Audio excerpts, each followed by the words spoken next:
Bonjour, la présentation d'aujourd'hui vise à effectuer un survol des principales modifications législatives de la loi 25 ayant un impact sur les organismes publics.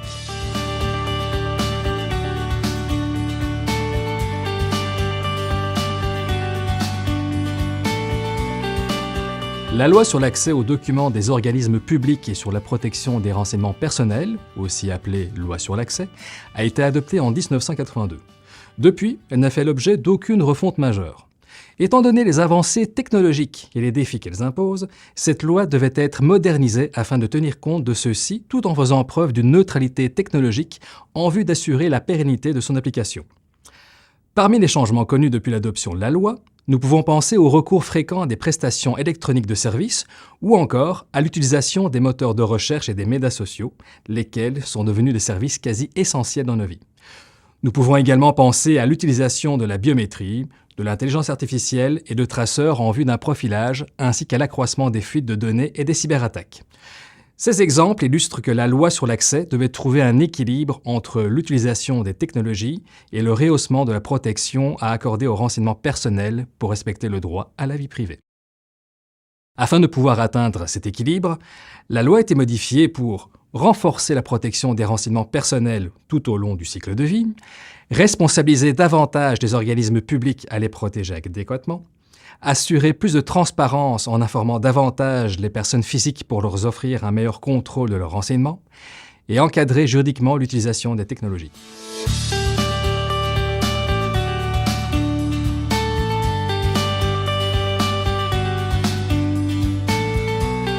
Quatre avantages se démarquent des modifications législatives. Il s'agit de la responsabilité des organismes publics, de l'assujettissement des organismes publics à certaines dispositions du règlement sur la diffusion de l'information et sur la protection des renseignements personnels, de l'encadrement juridique des technologies et des outils de gouvernance. Nous aborderons, à tour de rôle, chacun de ces avantages. Le premier avantage consiste à reconnaître expressément dans la loi la responsabilité d'un organisme public à protéger les renseignements personnels. Cela se traduit par l'exercice des fonctions de manière autonome de la personne responsable de la protection des renseignements personnels. Ceci signifie qu'elle doit pouvoir rendre une décision juste, impartiale et équitable sans être influencée par quiconque.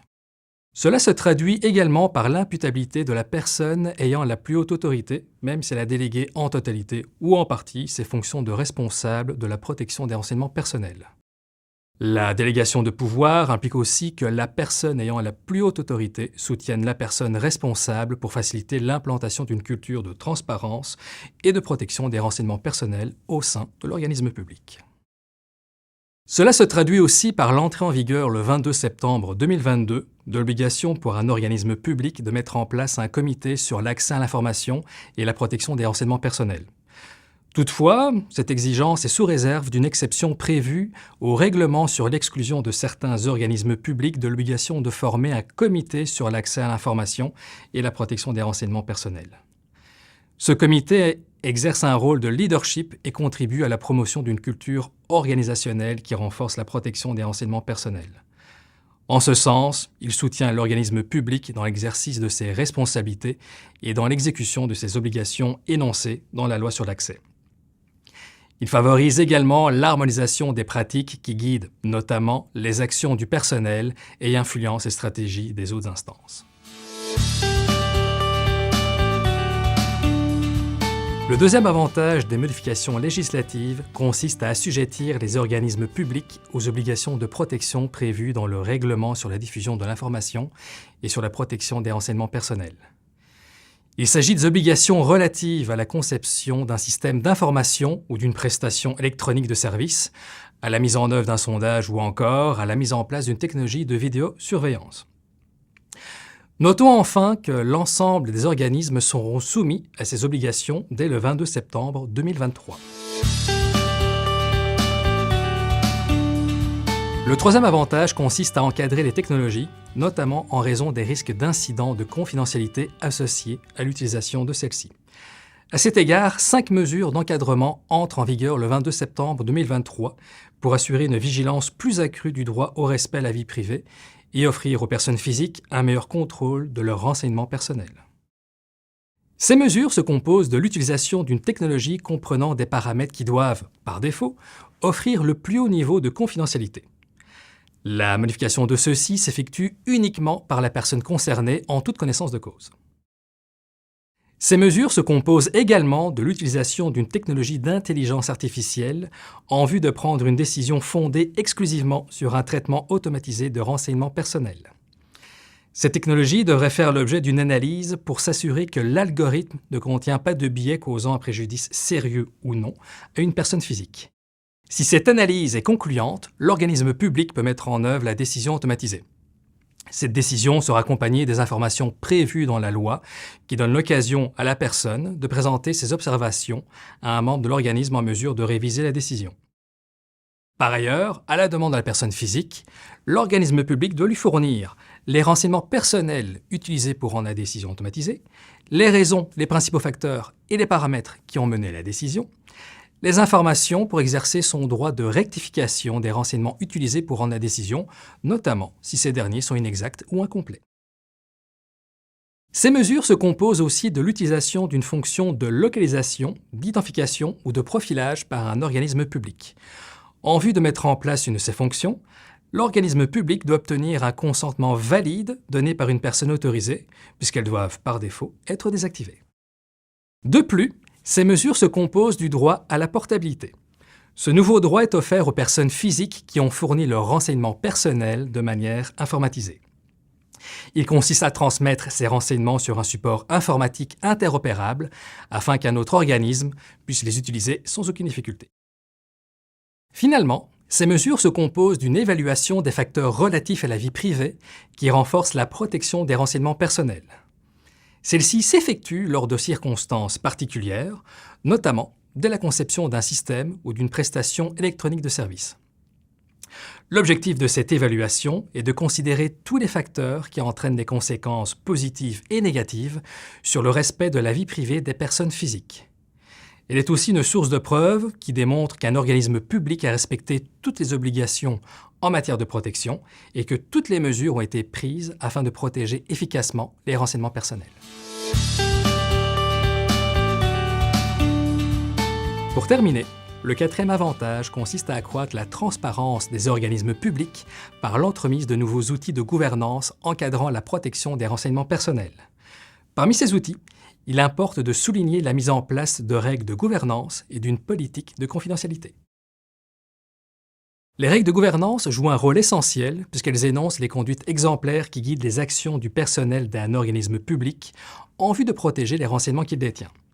Ces règles, rédigées en des termes simples et clairs, permettent aux personnes physiques de connaître la manière dont leurs renseignements sont protégés et ceux de leur collecte à leur destruction ou leur anonymisation. Les règles de gouvernance peuvent prendre différentes formes, comme une politique, une directive ou encore une procédure. Afin de mieux saisir la portée de ces règles, celles-ci peuvent aborder différentes thématiques de manière générale ou précise.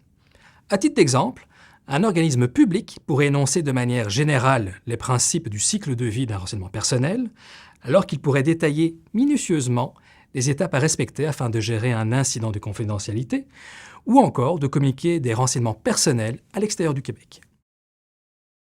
Quant à la politique de confidentialité, elle survient en présence d'une collecte de renseignements personnels faite par un moyen technologique, comme une prestation électronique de service. Elle a comme objectif d'expliquer les pratiques de protection en précisant, entre autres, les éléments relatifs à la collecte d'un renseignement personnel et, s'il y a lieu, aux témoins de connexion. Toute modification majeure à celle-ci nécessite d'en aviser les personnes qui consultent les pages web de l'organisme public.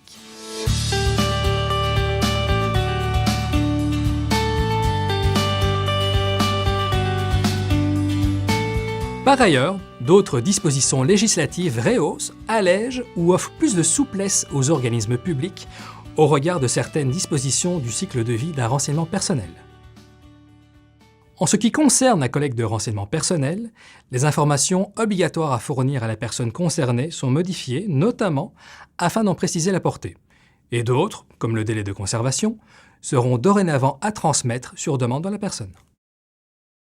En ce qui a trait à l'utilisation de renseignements personnels, la loi offre plus de souplesse aux organismes publics en leur permettant d'utiliser des renseignements dépersonnalisés à des fins d'études, de recherche ou de production de statistiques. Au sujet de la communication de renseignements personnels, l'autorisation préalable de la Commission d'accès à l'information au regard d'une entente de communication faite conformément à l'article 68 de la loi sur l'accès, notamment pour l'exercice des attributions, n'est plus requise. En contrepartie, l'organisme public devra effectuer une évaluation des facteurs relatifs à la vie privée. Finalement, la loi offre une opportunité aux organismes publics d'anonymiser les renseignements personnels pour les utiliser à des fins d'intérêt public au lieu de les détruire.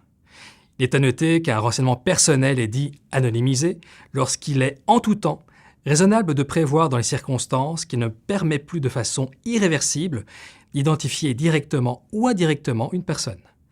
Les renseignements anonymisés doivent l'être selon les meilleures pratiques généralement reconnues et selon les critères et modalités déterminés par règlement.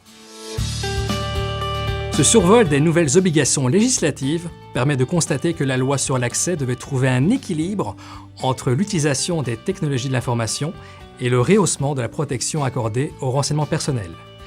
Cet équilibre se trouve parmi les dispositions qui réfèrent notamment à la responsabilisation des organismes publics de protéger adéquatement les renseignements personnels, aux encadrements juridiques plus accrus et aux exigences de transparence pour un meilleur contrôle des personnes physiques de leurs renseignements personnels.